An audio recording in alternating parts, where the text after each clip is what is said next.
Bonjour, nous sommes du parc Sainte-Marie, dans une résidence senior sur le haut du quartier.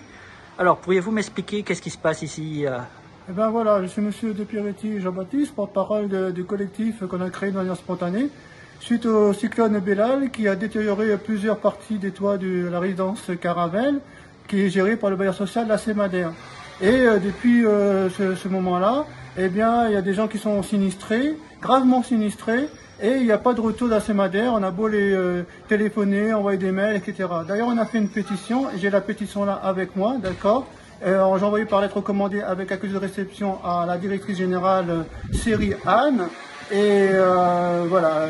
Et donc on attend des retours. J'ai contacté aussi la CNL, dont le responsable est M. Fontaine-Éric. On aura une réunion mardi prochain, le 6 février 2024 à 15 h dans cette salle-là, d'accord, qui est en bas, pour pouvoir justement se réunir, voir un peu ce qui se passe. Normalement, c'est le rôle de la Sémadère de faire ceci, mais c'est pas le cas du tout. Voilà où nous en sommes. Quel genre de sinistre vous avez eu? Moi, personnellement, j'ai pas eu de gros sinistres, à part des infiltrations d'eau qui passaient au niveau de la porte vitrée qui donne de côté de ma chambre et du balcon. D'ailleurs, c'est le même souci partout, quoi. Il y a des malfaçons dans cette construction. C'est une RPA, résidence pour personnes âgées.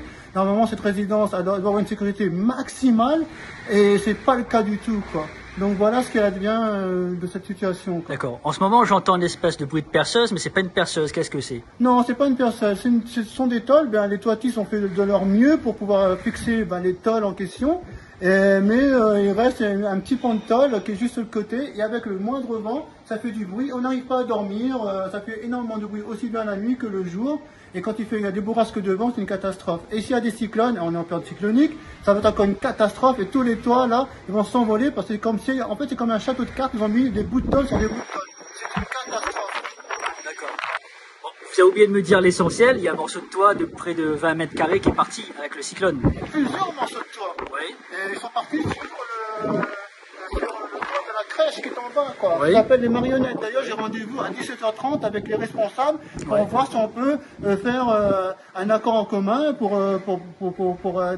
nous, ça sera contre la Sémadère et contre la société Opal. Parce que c'est la société Opal qui a construit ce bâtiment qui est tout neuf et tout, quoi. Donc, il y a des malfaçons caractérisées. Ok.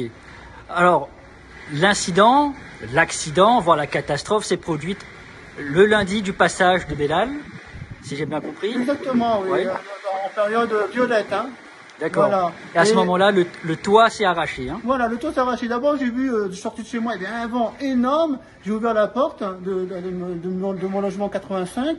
Et là, j'ai vu un petit bout de tôle qui se détachait au niveau du logement 81.